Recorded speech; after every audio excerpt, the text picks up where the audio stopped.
प्यारे बंधुओं, जैसे आपको पता ही है कि प्रत्येक माह में 2 एकादशी पड़ते हैं, एक कृष्ण पक्ष में और एक शुक्ल पक्ष में। बंधुओं, तो चैत्र माह के इस बार कृष्ण पक्ष में जो एकादशी पड़ेगी उस एकादशी का नाम है पाप मोचनी एकादशी व्रत। बंधुओं, आप सभी इस पाप मोचनी एकादशी को कीजिए। और भक्तों, यह 5 अप्रैल 2024 में पड़ेगी। उस दिन शुक्रवार है, आप सभी इस व्रत को करें।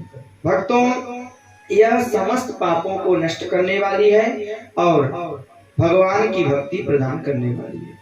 इस दिन आप सभी पवित्रता से इस व्रत को कीजिए और प्रातःकाल उठकर भगवान हरि का स्मरण कीजिए। बंधुओं, जैसे कि आपको पता ही है कि प्रत्येक एकादशी का अपनी अपनी कथाएं होती हैं। प्यारे भक्तों, आइए हम सभी इस पाप मोचनी एकादशी के व्रत में प्रवेश करते हैं, कथा में प्रवेश करते हैं। भक्तों, पांडु नंदन श्री युधिष्ठिर जी महाराज ने एक बार भगवान श्री कृष्ण से पूछा था कि हे प्रभु, चैत्र माह में पड़ने वाली कृष्ण पक्ष की जो एकादशी है उसका नाम क्या है, उसका महात्म्य क्या है, उसकी विशेषता क्या है। तब भगवान श्री कृष्ण ने कहा था कि हे युधिष्ठिर, सुनो, जो यह चैत्र माह में कृष्ण पक्ष में एकादशी है, इस एकादशी का नाम पाप मोचनी है।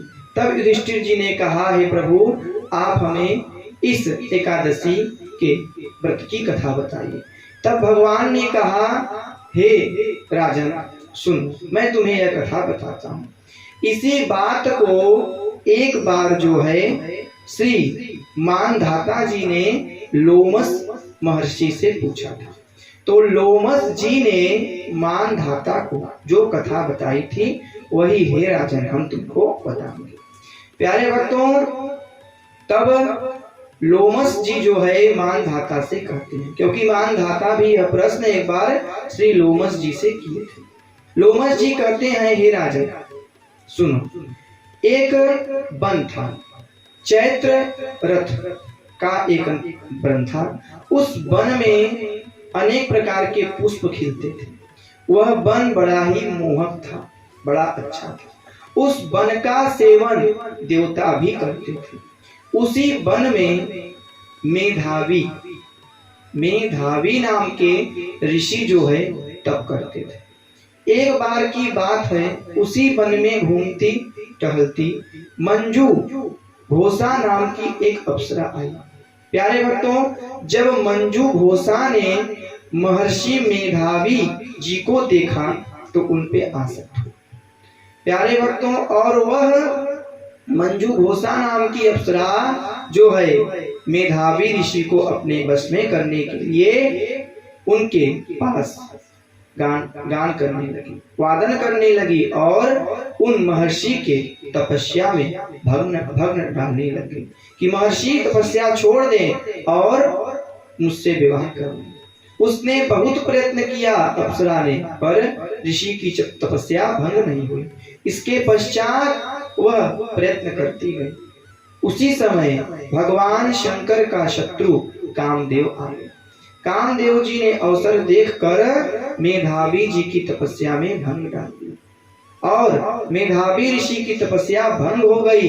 और जैसे ही मेधावी ऋषि की नेत्र खुले वैसे ही उनके सामने वह अप्सरा मंजू घोषा दिखी।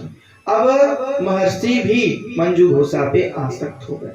अब जो ऋषि थे वह तपस्या भूल गए और उस अप्सरा के कामजाल में फंस गए। अब दोनों प्रेम पूर्वक गृहस्थ आश्रम में रहने लगे। बहुत समय बीतने के पश्चात मंजू घोषा ने कहा, महर्षि अब मुझे आज्ञा दीजिए, मैं देवलोक की हूँ, अब मैं देवलोक जाऊंगी। तब महर्षि ने कहा कि हे देवी, अभी तो तुम आई हो, अभी कितने दिन हुए हैं। प्यारे भक्तों, यह सुनकर जो वह अप्सरा थी मंजू घोषा, उसने सोचा कि मैं अगर कह देती हूँ कि बहुत दिन हो गए तब ऋषि को क्रोध आ जाएगा और ऋषि श्राप दे देंगे। तब उस अप्सरा ने यह सोचकर पुनः उनके साथ रहने लग गई। अब पुनः बहुत दिन बीत गए। तब उस अप्सरा ने पुनः कहा, महर्षि मुझे आज्ञा दीजिए। तब महर्षि ने पुनः उस बात को दोहराया। अब मंजू घोषा जी ने कहा, महर्षि आप अपने ऊपर ध्यान दीजिए, हमारा और आपका जो है बहुत दिन हो गया, सहस्त्रों वर्ष बीत गए, पर आपको जो है पता नहीं चला। तब महर्षि का जो है मोह था, जो काम था, तब वह भंग हुआ। और जब महर्षि को यह पता चला तब महर्षि बहुत क्रोधित हुए। महर्षि इतना क्रोधित हो गए भक्तों कि उन्होंने उस अप्सरा को श्राप ही दे दिया कि हे दुष्टे, तूने मेरी तपस्या में भंग डाला, तूने मेरी तपस्या को नष्ट किया, जा तू पिशाचिनी हो जा। अब ऋषि के श्राप की वजह से जो वह मंजू घोषा जी थी वह क्या हो गई, पिशाच हो गई। मंजू घोषा जी ने महर्षि से बहुत कहा, महर्षि से बहुत अनुनय विनय किया। तब महर्षि ने कहा कि अब तो मैं श्राप दे दिया हूँ, श्राप विफल नहीं हो सकता। हाँ, अगर तुम चैत्र माह के कृष्ण पक्ष की पाप मोचनी एकादशी करो तो तुम्हारा यह पिशाच तत्व नष्ट हो जाए। महर्षि के कहने पर मंजू घोषा जी ने तप किया, व्रत किया और पुनः प्रेत तत्व से मुक्त हो गए, वैकुंठ लोक में प्रतिष्ठित हुए। अब इधर जो महर्षि थे, अब वह महर्षि अपने पिता चेवन के पास गए।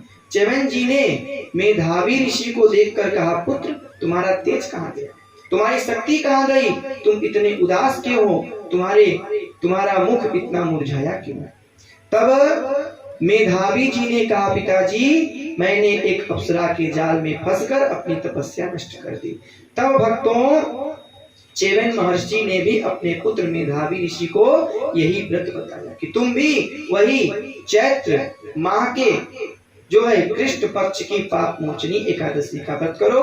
तब महर्षि ने भी वह तप किया, व्रत किया और उसके करने से महर्षि का पुनः तप आ गया। तो प्यारे भक्तों, तो जो यह एकादशी पढ़ने वाली है पाप मोचनी 5 अप्रैल को आप सभी कीजिए, क्योंकि इससे पापों का समन्वय होता है और पाप की जो प्रवृत्ति होती है उसका भी समन्वय होता है।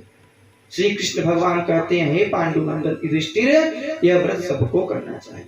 जैसे मंजू घोषा पाप से मुक्त हो गई, महर्षि पाप से मुक्त हो गए, वैसे सभी जीव इस व्रत को करके पापों से मुक्त हो जाएंगे। भक्तों, वैसे तो प्रत्येक एकादशी करना चाहिए, पर यह पाप मोचनी एकादशी व्रत तो आप सभी को अवश्य करना चाहिए। आप सभी इस व्रत को करें। यह जो है 5 अप्रैल 2024 में पड़ेगी। प्यारे भक्तों, इसका जो पारायण का समय है वह अगले दिन 6 अप्रैल को है। सुबह 6 बजे से लेकर 8 बजे तक आप पारायण कर सकते हैं, व्रत को खोल सकते हैं। यह व्रत रखें, प्रातः उठें, नियम का पालन करें, ब्रह्मचर्य का पालन करें, भगवान श्री हरि के मंत्रों का जप करें, गुरु मंत्र का भी जप करें, ब्रह्मचर्य का पालन करें, हो सके तो रात में जागरण करें। प्यारे भक्तों, और अधिक से अधिक मौन रहें। बोलिए श्री राधे राधे।